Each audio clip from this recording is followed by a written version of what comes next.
What is up, all you beautiful, free-minded, free-thinking people? I hope you're having an amazing day so far. Really quick, I just wanted to thank all of our sponsors, all the companies that make this show possible. First off, Good Habits Coffee Company. Guys, you need to check them out if you enjoy good coffee. Good Habits is all about selecting the highest quality beans. They only use grade A beans. A lot of companies, the big companies you're familiar with, don't even do that, all right? They use grade B beans. They process them in a way that maximizes freshness and still is friendly to the earth and the environment. Good Habits is all about helping you become the best version of yourself. You guys have probably heard me say it a million times if you've listened to my content over the years. You are your habits. That's why I love the name of this company, Good Habits Coffee. Discipline is far more important than motivation, and discipline is all about cultivating good habits. Good Habits is all about making good coffee for driven people. And I know that's you. That's my listeners. If you care about having a strong body and a free mind, which is what I'm all about here, you're going to like Good Habits Coffee. You can use code HURT at checkout to save some moolah. That's H-U-R-T, my last name. And if you do, let me know what you think, guys. I'm telling you, it's my favorite coffee I've ever had. I love it. Everything comes shipped whole bean because that maximizes freshness. They roast twice a week. So you're never getting something shipped that wasn't roasted within the last couple days. So check them out, Good Habits Coffee Company. Next, justworkco.com. All started with this shirt that I just held up here on the video version, the Free Mind t-shirt. Of course, the namesake of this podcast. Any apparel you purchase at justworkco.com directly supports our efforts here on the show. So check it out. We have a number of designs, a number of colors. You guys have seen me wear all of our shirts here on the show at different times. We have the Free Mind one I just showed you, the Question Everything shirt, which is very popular these days, especially when questioning is frowned upon. We have to push back against that stuff. Next, the Just Work shirt that I'm wearing right now says Just Work, period, across the front. Who can't get behind that? And lastly, the Sovereign t-shirt, which is probably my favorite now because sovereign means you're not controlled by another. And that's what we're all about. Strong body, free mind. Check us out, justworkco.com. Again, support the show if you want by wearing one of our shirts. Lastly, First Phorm, the only supplements I put in my body. I have used exclusively First Phorm supplements for the last 4 years, and I have nothing but good things to say about the products and the company. The highest quality standards. The company stands up for what's right in an age of corporate wokeism. First Phorm goes against the grain. Firstphorm.com/hurt will get you free shipping on any products you want shipped to you in the continental U.S. Again, only supplements I use. I can't say enough good things about them. If you have any questions about supplements, which ones to get, which ones suit your needs, hit me up, shoot me a message, comment below, whatever you want to do. You can find me on all the socials, and I will help you out because I absolutely love this company and what it stands for. It's when I was doing a lot of nutrition coaching, it's the only supplements I recommended to my clients because I knew we would get results. Firstphorm.com/hurt. All right, that is enough chit chat. Let's get into this episode.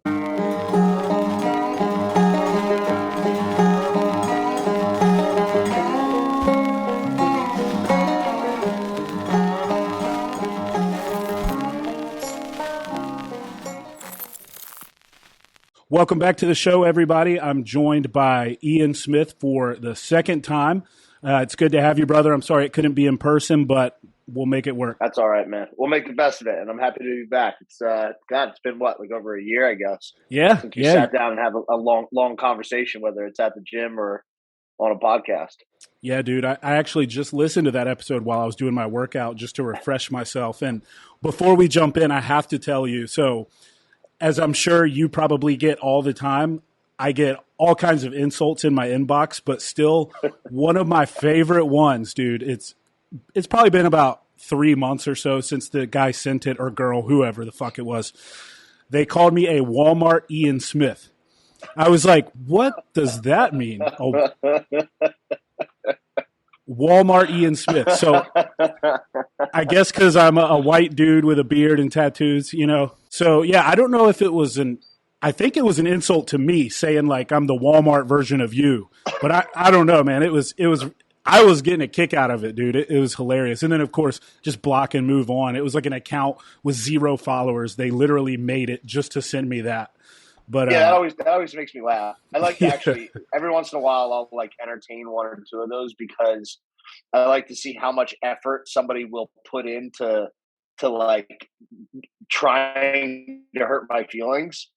Yeah, it's like it's obviously not something you want to do too often, or you'll just be wasting just as much time as they do. But all right. So the first thing I wanted to ask you about, because right at the end of our episode we did last time, and God, dude, this was when I still had a co-host and the show was totally different and everything. I yeah, I asked you, I was like, whether you like it or not, you're kind of becoming a thought leader in this space. Would you ever consider running for office? And you told me, yep, I remember. yeah, you were like, I think I'm probably more effective outside of office. So I got to ask you, what changed? That's a good question because part of me still thinks that.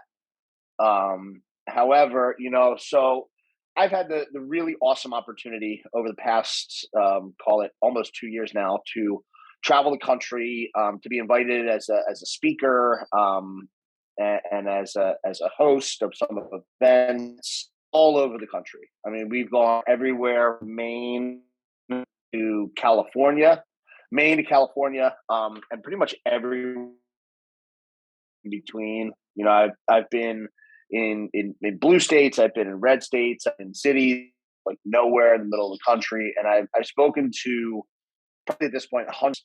This greater movement of freedom as we see it now in 2020, 21, and 22, where resurgence of people taking an interest in politics and you're in their communities and really to just pay attention, and had that tremendous opportunity. And I tried always to tell the story of Atilis and kind of what happened and why we did it and how we did it, but always wanted to leave the crowd with some sort of greater message, because I didn't just, fly all the way out to California to tell you, what a great job we did at Atilis. I flew out there to inspire and hopefully motivate you to do something that we did. Because at the end of the day, Frank and I are just two ordinary guys who drew a line in the sand. And I always kind of ended that message with the idea that I think the biggest mistake that we made in the years of like 2018, 2019, and even before that, was we thought that like one man was going to solve all of our problems. Like we placed all this faith in Donald Trump, and he fought ridiculously hard to do the things that he did do. But at the end of the day, like, he exposed how deep the waters go and how nasty all of this entire political system is, and it was just impossible for one man to change. So, the message I wanted to get across to people was like, hey, instead of 81 million people, expecting one man to solve all these problems, why don't 81 million people find a problem to fix in and around their communities? And we'll be in a lot better off in place. And the message was always, find your hill. Like, if it's, you don't always have to open your gym against coronavirus, like join your school board, fight for your kids, join your town council, like just participate, find something you're passionate about. And I always told people that the solution to the problems that we face is people in government. We had to get rid of this idea of the career politician, that fundamentally our system will not work with that concept. And I've been just telling people, like, you got to run, you got to run, you got to run. And one day I realized that I kind of had to put my money where my mouth was and show people, in addition to many others, because I'm certainly not the first average person who ran, but I had to show that it was possible, and not just to encourage, but to lead and show the way forward. So I was driving home one day, about a 30-minute drive from work, and I was driving and I started to think about it. I was like, if I was going to run, like what would I run for? Where would I be most helpful? And I realized that I didn't even know who my congressman was. And I'm somebody that's involved in politics, and I'm like, wait, who's my congressman? Like, I live in District 3. Who's my congressman? And I looked him up, and it's this guy that, his name's Andy Kim. And he's this kind of quiet little figure who doesn't make a whole lot of noise, but just keeps hammering these same votes that are in favor of the policy that's Americans. He's voting in line with Nancy Pelosi 99% of the time. He's voting in line with AOC and Squad 93% of the time. And I'm like, this guy's served multiple terms, and I didn't even know this guy's screwing me because he's so quiet. He gets lost in the crowd, and that's probably by design. So I was like, all right, well, I'm going to run for Congress because I can't let this guy represent my district on a federal level, and I'm tired of paying $4 at the time. It was $4 a gallon. At the time, it was $4 a gallon. I'm tired of paying $4 a gallon for gas. I'm tired of seeing what's happening to the interior of our country. I'm tired of seeing all of these things, and that was kind of the breaking point where I was like, wow, I didn't even know who this guy was. And that's kind of how he got away with so much, is that nobody really. And that was it. It was like, all right, time to put your money where your mouth is. And I knew it was the right decision because I didn't want to do it. There's a million other things that I would rather be doing than running for Congress. I'd rather be facilities. I'd rather be, whatever, taking some days off, because we didn't do a whole lot of that in the last 2 years. There's a million things I'd rather be doing, but I thought about it when I got that feeling, when I was like, screw that. And I thought about it, and I thought about the story of George Washington, where he fought the Revolutionary War. He helped gain our freedom as a young country, as 13 colonies. And I remember the story about how when he was finished with that, after they were about what the federal government would look like at that point, they wanted George Washington to be president, to be the first president of the United States, and he didn't want to do it because it was work. It wasn't this like career where like you get like insider stock trading and get like favors, and you don't, like, back then it wasn't a 40-year ordeal where you go in making six figures and come out five, pretty much any of them. It wasn't something that like catapulted you up into the upper echelon of the society. It was a service, no different than service in any other way to your country, whether you're fighting for your country or you're an officer of a public office. And I thought about that, and it took them an entire year to convince George Washington to come back from Virginia after the war and lead the country. And I was like, you know what, that's what it's supposed to be. I right back this way, 2 doors down. This is the house that I grew up in. I now live in it 20 some odd years later. But 2 doors down, my neighbor used to be the mayor of this town. And when he was done being mayor, he didn't like try to go be a state senator and then like try to be a congressman and then, try to get, he just went back to his life when he was done. He served his community. He served his community well. He did the best that he possibly could to act in the best interests of the people and preserve this little tiny, small town that we live in and keep it safe and do the best he could. And then when he was done, he left the door open for the next man or woman to do that same thing. And, I thought about it. I'm like, that's what this is. That's what this is missing. Politics is missing service. It's missing that selflessness where you say, all right, I'll give you 2 years. I'll give you 4 years, whatever. I'll give you 8 years. And then I'm done. And I'm going back to raising my family full time. I'm going back. He's got an auto shop right down the street. That's what he went back to. And when George Washington was done, he headed for his place in Virginia. And that's what we're missing. It's turned into a career. It's turned into something lucrative. It's turned into something powerful. It's no longer service. And we'll keep getting the same results that we've been getting if we keep electing career politicians. And that's the long-winded answer. Yeah, no, I agree, man. And personally, I feel the same way. I want those elected to office not to want to do it. You know what I mean? Because of exactly what you just said. And there's a gentleman running for he hates when I call it Congress because he prefers that I say representative, because he's like, I represent the people. Don't call me a congressman. I'm like, okay, fine. His name is Tony Caldwell. He's a former Green Beret, total badass. He's got this amazing plot of land out in the district where I grew up. And he's like, dude, I just want to retire and live my life, but my country needs me.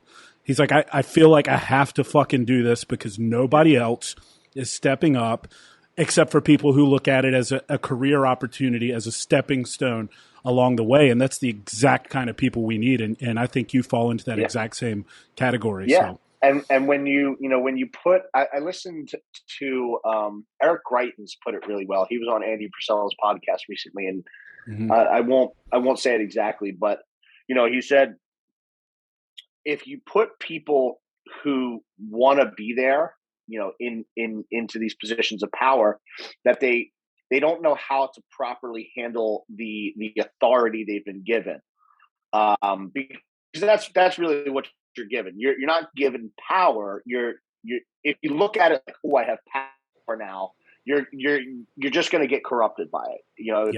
Power is interesting, because they look at it as like a tool of their own. And in reality, when you get elected, you're not in power. You've been granted temporary authority to make decisions on people's behalves. And I think there's a fundamental difference between looking at the same job in those two ways. And the problem is when people don't want to do the job, like myself, like the gentleman you just mentioned, like a lot of other people who are running this time around, which is awesome to see. So good. Yeah, and it's a beautiful thing. And even if 10% of those people get through and win, that is a huge victory. And I want people to really kind of understand that, because you're not going to fix this situation overnight. It's going to take wave after wave after wave after wave of regular people beating down the sort of established hierarchy. And that's person by person at the local level all the way up. But if you give these people who want to be there the ability to be there, they're going to do a bad job. Yeah. And those people get in when people who should be there, who would rather retire, who would rather build their gym, who would rather do whatever, when they don't step up, that's when the door opens for those people, because we're like, oh, politics, like, God, I don't want to do that job. Like, that sounds miserable. You know what I mean? Like, I got to wear a suit and tie all day, and I got to go rub elbows with the bureaucrats of Washington. Like, it's not really, I think, an appealing job for most people. But the reality is when you say, I don't want to do that, you're letting somebody get in unchallenged a lot of times. Yeah. And Republican or Democrat, that's never a good thing. If you get elected, would you actually wear a suit and tie? You have to. You have to? What does that mean? You have to?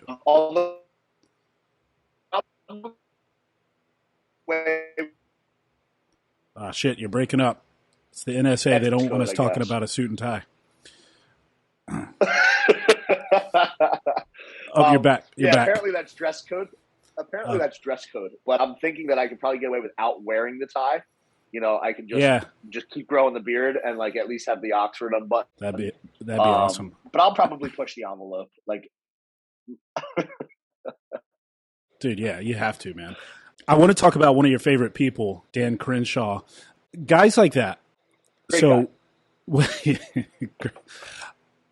I got really excited initially, like very beginning, about him, because I wanted to see more former service members in office, but ever since it's been a complete disappointment, if I'm being frank. With that. And what do you think happened there? Because you really do see this a lot. People who you think are going to be for the people, populist, whatever you want to call it, and then they get in, and all of a sudden they're saying like, oh, we should be able to trade stocks because we don't make enough money and stuff like that. It's like, does it really corrupt people that much, or did they pull the blanket over our eyes the whole time? You know what? I think it's probably a little bit of both. To be honest with you, I think different people get corrupted or kind of swallowed by the system for different reasons. I think that there's some people who have, who get in, who have never really done anything. Who you have these people who have never actually had a job. Like they went to school for like political science and then went to law school and then like interned and then like next thing you know, they're running for office somewhere. And those type of people, I think once they get into that little club, they like don't ever want to get out of it because it's never part of anything. They've never built anything with their bare hands. They've never started a business from the ground up, so there's that class. And I think there's people who who do probably go in with good intentions, and just get swallowed whole by it, because I can tell you I've learned a lot already, and that's just in my basic sort of what I've experienced so far. And it's like there's a lot of money involved. Yeah. There's a lot of money, and there's a lot. The entire system runs on money, which doesn't really make a whole lot of sense. But like, what comes with that is probably extremely tempting for a lot of people because, for one reason or another, you're exposed to, I guess, like the finer things in life, or like the elite, just things that most people don't get to experience. These fancy black tie dinners, and you're around people who are extremely influential or who are financially, very, very powerful. And I think that's probably extremely tempting for a lot of people. Yeah. So I think it's a little bit of that. And then I do think that there's plenty of wolves in sheep's clothing too, who knew what it was from the rip, and knew what lies they had to tell, and what, when they had to smile for the cameras, and they had their speeches written for them, and everything about their campaign and their, their quote unquote candidacy, in terms of like their character, is kind of laid out for them, because and I selected my political team, very carefully, because I didn't want that at all. And I knew that I was going to be influenced in some way, and that I was going to have to kind of be molded, in some way, because at the end of the day, you do have to get the votes. But I wanted to retain who I was. I didn't want somebody trying to write speeches for me. Like, I won't allow people to write speeches, just little things. But, in the instance of Dan Crenshaw, it's pretty interesting because, we've jousted kind of back and forth several times online as a result of me initially kind of calling him out. Right. And then we've actually had some conversations, privately, just through messaging, and it's funny the way you asked that question. You said, Dan Crenshaw was somebody that you were very excited about. I share that same sentiment. I forget what it was about, but he had sort of messaged me and said, hey, listen, no hard feelings about that joust. This was after we kind of went at it. And he's like, I'm just not going to let somebody, talk crap about me. And I forget exactly what he said, but it was along the lines of like, people want their politicians to be like soft and something, and I'm not going to apologize, or I'm not going to like bend the knee or whatever. And I said, Dan, I respect that. I said, but I honestly don't think that's why people don't like you. And right. I told him, I said, I think most people who don't like you are people like myself who really were excited about you. You were this sort of cavalier, like this strong figure. People are dying for that, especially that like strong masculine energy in politics, because it becomes so feminized. And I don't say that in a negative way for anybody who wants to get all upset. But politics has become emotional, and emotion is typically a more feminine quality in society. So, these politicians are basing things on feelings and stuff like that. And what we need to be, doing is restoring some of that masculine energy, so that there's balance. We don't need it hyper one way or hyper the other. But I said to him, I said, there were a lot of people who were really, really fucking excited about you. And you've let a lot of people down, like diehard conservatives you're going to piss off conservatives if you lost. Like, I don't know what else you do or how else you play that. Like, you're going to piss diehard conservatives off, because that's a hard no for us, in any circumstance. So I don't claim to hear Dan out, but he definitely changed in some degree or another. Yeah. I know that he's no dummy. He's a very smart individual. But I think a lot of these people are, and I can't speak to anybody's intentions, but I can tell you that he's not what I think most of us thought he would be. And unfortunately, we see that too often, and that needs to change. And how that changes, I don't know. That's a tough one. Yeah, that's tough. Because people have asked me that question. People have been like, I'll get a message on Instagram, or I'll get in my comments, the ones that I get to read, and I remember a couple of people asking, like, how do we know you won't become one of them? Like, somebody said, I've supported you from day one, but I know how dirty politics are. I was involved to some degree or whatever, or we all know what happened. how do you, how will we know them? Is I'm just trying to do my best because I don't have an answer for that. I don't know how you don't get swallowed by the system. I've never been in the system. I can tell you that personally, if I feel myself going to that, I'd rather walk away. Yeah.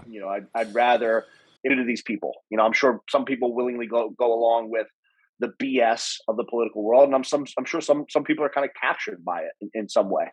Yeah. I'd rather resign.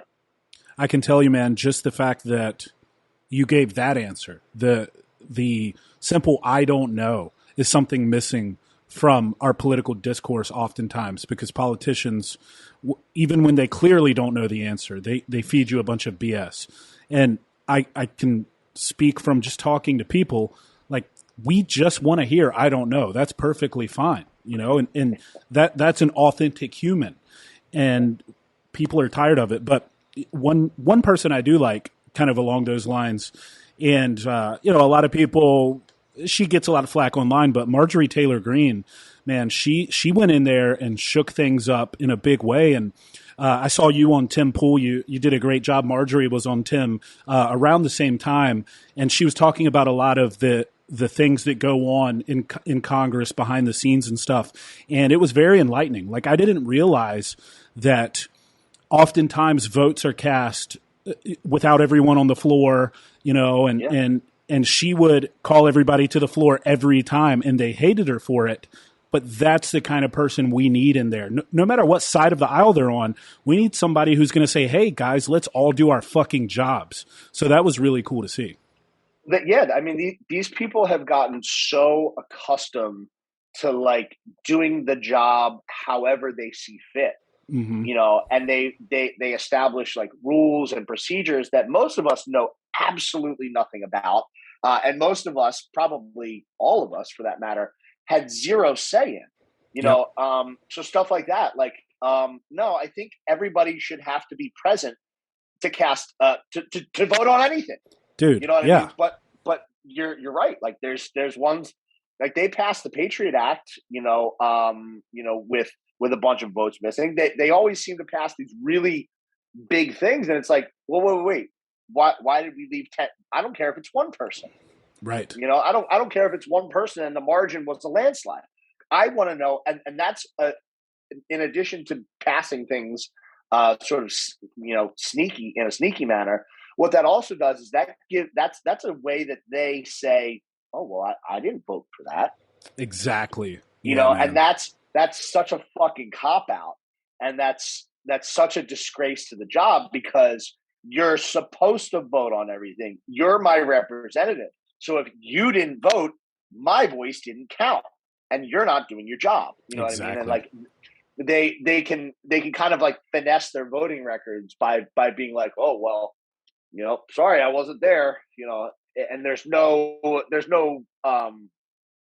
follow up to that. There's no accountability is the word I'm looking for. There's no accountability to that. And it's like, well, you screwed us over, and you did it like a snake too. You couldn't go in there and vote yes when we wanted you to vote no. I'd rather you do that, because then I know you're a snake. You know what I mean? Yeah. But you just happened to be absent that day because it probably worked out in somebody's favor, and it probably wasn't your constituents. But I mean, I love that. I love that Marjorie Greene does that. I love that a lot of these younger freshmen, or younger representatives in not only Congress but the Senate and at the local level are starting to do that, and they're starting to be. It's almost, you almost have to be obnoxious, because these people play the game where they close the doors, and then they all play the game together and nobody's watching, and it's just like kind of like judges and lawyers and like prosecutors. They'll all like jab at each other and like joust, but like at the end of the day, they're golfing on Sunday. Exactly. Or outside of the courtroom when they're in the judge's chambers, they're asking about each other's families. Meanwhile, there's two people outside pitted against each other. And it's very similar to that. And it's like, no, that's not how the game should be played. The game should be played out in the open for everybody to see, so that there's 100% transparency and there's 100% accountability for people that are not doing their job properly, or that are cheating the system in some way. Yeah, exactly. And it's so true, man. Especially folks like AOC. She's notorious for just not voting, and then it's like she has that cop out, exactly what you just said. Like, well, I didn't vote on this, and it's like, well, it's mighty convenient that you didn't Yeah. have to vote on that and deal with your constituents. So speaking of constituents, and I there's so much I want to talk about, and we don't have a ton of time. But what do your constituents want? What has your experience been like getting out and talking to the people, and what are you planning on doing? I know it's still early. Well, so it's pretty funny because the GOP would tell you very differently. But when I get out and talk to people, and that goes for a huge majority of Republicans, I think a fairly large majority of independents, and even a good number of Democrats, election integrity is at the top of that list. Mm-hmm. And the GOP will deny that until the end of their days. Why is that? Because election integrity means that they got to play fair game too. And at the end of the day, they utilize that system just as much as Democrats do. And the more and more I see it, it's not a left versus a right thing. It is an establishment versus the people kind of thing. 100%. Because you have a majority of people in both parties who are not acting in the best interests of their constituents, regardless of their political beliefs, regardless of whether you're a Democrat and where you fall on that spectrum of how far left you lean, or how libertarian you are, or whatever. Most of these people are not accurately representing the will of their constituents, and it's they do. It's obviously not by accident. These people aren't stupid. They're not like groups. Right. They know what they're doing. And I think that system, or the system that we have right now with our voting system, allows them to pretty much put in office who they want to. And give one side some wins, and they'll give some other side some. That's the big thing. It's like, it's not like we can only have Democrats in to run the country for Joe Biden. It's, we'll give you some here, we'll take some here. You guys put up this fight. And you guys pretend to represent these people, and we'll do that. And at the end of the day, we all go laugh into the bank. So I think that honestly, that the GOP benefits from it in some small way, or big way. And I would say that if they admitted it was a problem, then they've admitted that they failed the country in the 2020 election. So whether or not they actually think voter integrity is a problem, they don't want to admit that it is, because then somebody has to start answering some questions about what happened during the 2020 elections, which is a major issue for most Americans. Most Americans, I think now more than ever, feel that Joe Biden definitely didn't get 81 million votes. There was a group of people in the beginning who felt like that, and I think that group has sort of grown and grown and grown and continues to grow as they watch this decrepit sort of individual just absolutely just shit the bed. Probably literally, bro. So election integrity is very high up there. And it's so funny because when it comes to election integrity, it's a super easy fix. It really is. But these politicians will act like it's impossible to get a handle on. And it's like, here's some ground rules. Have by mail? Excellent. That's fine. You have to apply for it. Has to be linked to your sign for your ballot, whatever those reasons may be. Cool. If you want to vote by mail, ballot has to be in 2 weeks in advance, counted and tallied and totaled before the election day, so that there is no midnight ballots a day later, 2 days later, 3 days later, a week later. No voting machine should be connected to the internet at all. Paper ballots. You punch a hole in it and you count them. At your voting places, you keep those people under surveillance of cameras. You have bipartisan efforts. You have volunteers there. You make sure that there's a chain of custody on the ballots. And when the count is done, it gets automatically audited. Everything should have an automatic audit. It's super easy. We have an entire 3-letter organization, the IRS, with an $80-some billion budget, that is dedicated to making sure that you pay taxes on the extra $600 you got on your Venmo. But we don't have anything to audit our elections. There's no system in place. That's wild. And to me, and to me that makes it glaringly obvious that election integrity is not something that these people want to even get into, because it is an easy fix. Second biggest issue, I would say, at least right now, public schools. Yeah, Parents absolutely. are fed up with what is happening in our public education system. I would say public schools being everything, including the university system that we have. That's a major one. I don't know if that's number two, but that's up there. Yeah. And another big one I would definitely say is the economy. When your life gets 20% more expensive overnight, that's a problem. Americans, I believe it's, upwards of 70 paycheck. And when all of a sudden your life gets 20% more expensive, that paycheck to paycheck sort of living gets a lot harder, and that's a can't ignore. Along with that is security. That would be probably your top five. But all those issues are interrelated. And I think the bigger problem is that people are just tired of politics as usual, and feeling like they're on a runaway train with nobody taking us anywhere. And that's, there's so many more, but I think if you were to even start to handle those five, that a lot of them would really start to kind of, you protect the border, our crime is going to go down. You protect the border, we're going to have not so many fentanyl overdoses and all these things. So one problem kind of starts to alleviate others, and it's got like a backflow effect. Yeah. One thing that I like about you and some of the things you've talked about recently, speaking of the border crisis, the whole performative politics of busing people to DC, that to me was so ridiculous, because they're still in our fucking country. Like you guys are just,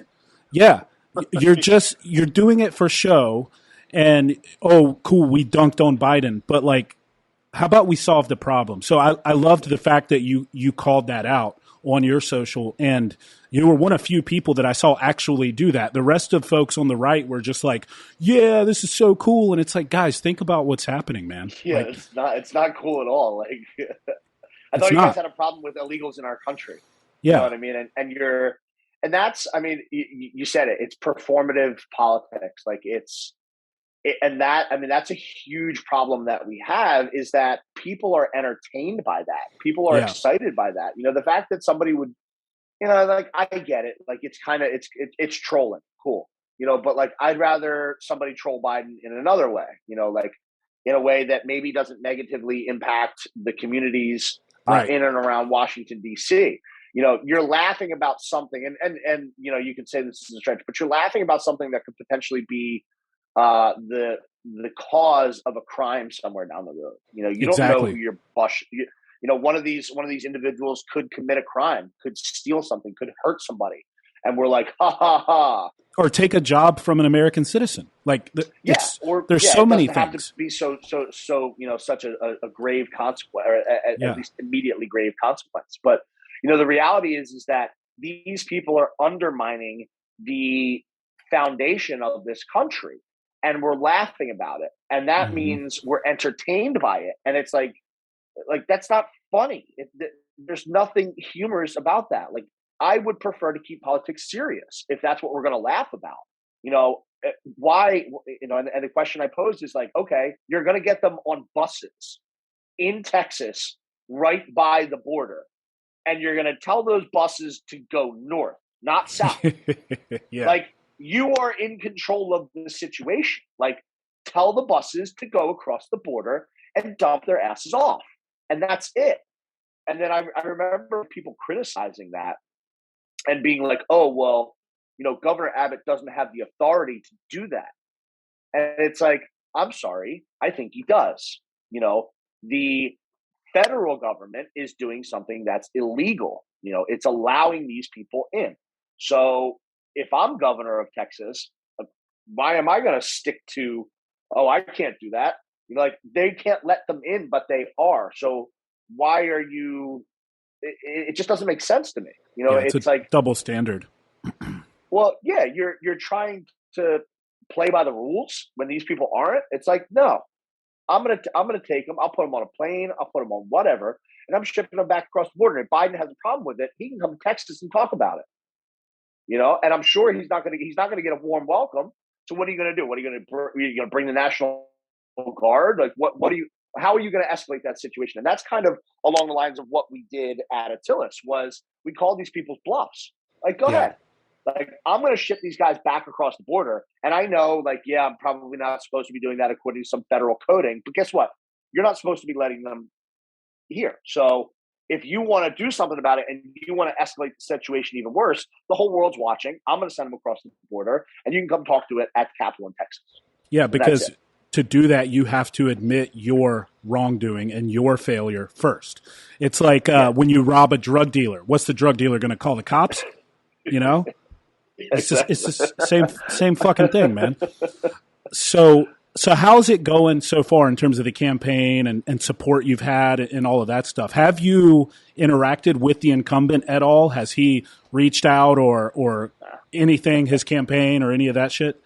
So when I announced, I guess I announced in the very beginning of February, both the incumbent Democrat Andy Kim and the establishment Pony Boy came out and attacked me like immediately with like the same script. It was pretty funny. Like they both put out press releases, and I was like looking at them, and I remember being like, "Man, do you guys like have the same writer?" Yeah, because it was the exact same thing. So no, I haven't talked to Andy Kim.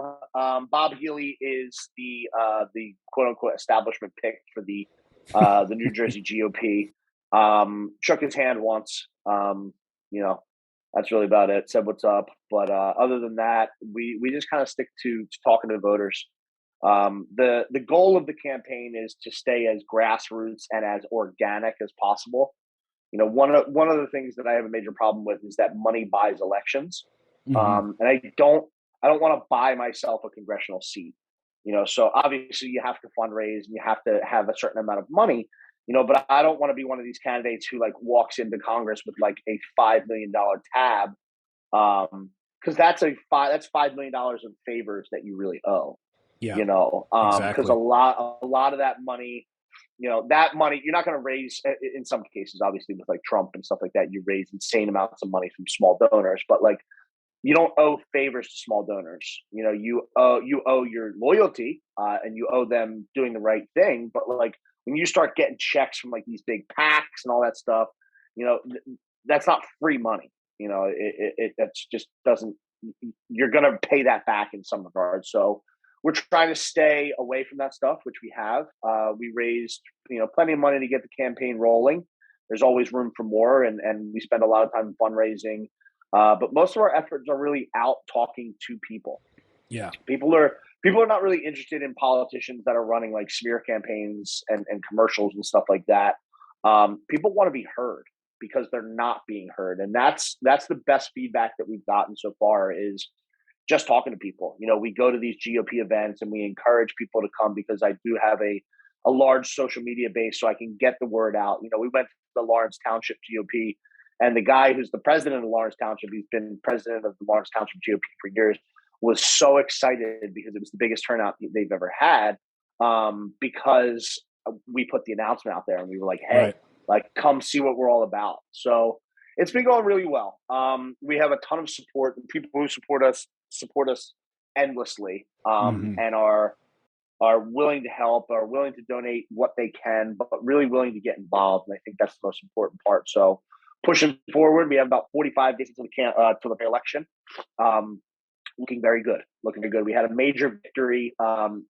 We have the first column on the ballot, which was a major upset. I saw that. Normally, the establishment pick would get that because you go through something called a county convention system, where whatever the counties are in your district, whether it's a piece or a whole, you go and you go in front of the county GOP and you give your spiel and they pick who they endorse basically. But that usually comes with like a lot of donations that you have to give and a lot of handshakes that you have to, have already shaken. And, so we just said, screw that. We're going to run our own line of candidates and, we'll just compete in the drawing, for the line, for the column. So we did, and we got the first column, which was a major win. Yeah. All Hell the yeah. chips were stacked against us. And at the end of the day, that really, they covet that because that's just your name's on the first line. But the reality is that we would have been okay with it either way. It's more of a victory because they wanted it so bad and they didn't, and they were kind of banking on that note, or like basically the first line. That's like oh well, that's like that's GOP pick, So, but when you have a dark horse candidate like myself who gets the line, that takes away one of their major advantages, which is that line. Yeah. So it's going really well. We got a lot of work ahead of us. We have a jam-packed schedule. I'm actually hopping on a call right after this, and we're planning fundraisers and pretty much everything we can possibly do. Saturday we're going to go out for some door knocking and literature drops. We do that every weekend.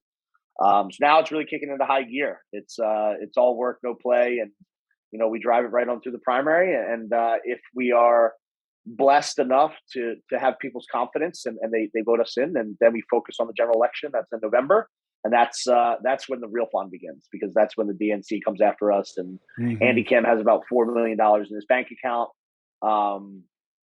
and it'll turn into a very big race because of my connection to Phil Murphy and my place in New Jersey, and we're in a very strong Democrat district. There was some redistricting that just went on that put it up in a double-digit lead, and new polling just came out the other day that shows that they've slipped. So basically you have toss-up, which is like a 50-50 split. You have lean, which would be anywhere from 0 to 5 points in one direction, and then you have strong or likely, excuse me. So you have lean, the second level is likely, and that's anything from 5 to 10 points in one direction. And then you have strong, which is 10 points or over. So our district was actually just recently downgraded, which means that they're losing ground, which we can probably attribute that to the Biden effect at this point. But it is a huge win nonetheless, because we're not even campaigning against them, and they're already losing ground. So the mission is full speed ahead to the primary, and we'll worry about the general when we get there. That's it, man. Right on. Well, look, man, I appreciate you taking the time. I know you're busy. Where should folks go if they want to show you support and donate and all that good stuff? Do you got a website, or where's the best place for them to go? Yep, absolutely. So that is iansmithforcongress.com, and that's all spelled out. There's no numbers in there. Okay. There's some platform and policy on there. If you want to get involved as a volunteer, we can take people even from across the country if you want to just help us make some calls and stuff like that. But if you're in and around New Jersey, sign up to be a volunteer.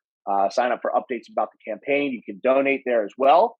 You can find our calendar events, all that good stuff on there. And then you can follow me on social media on one of many of my my Instagram accounts. That's Ian Smith Fitness.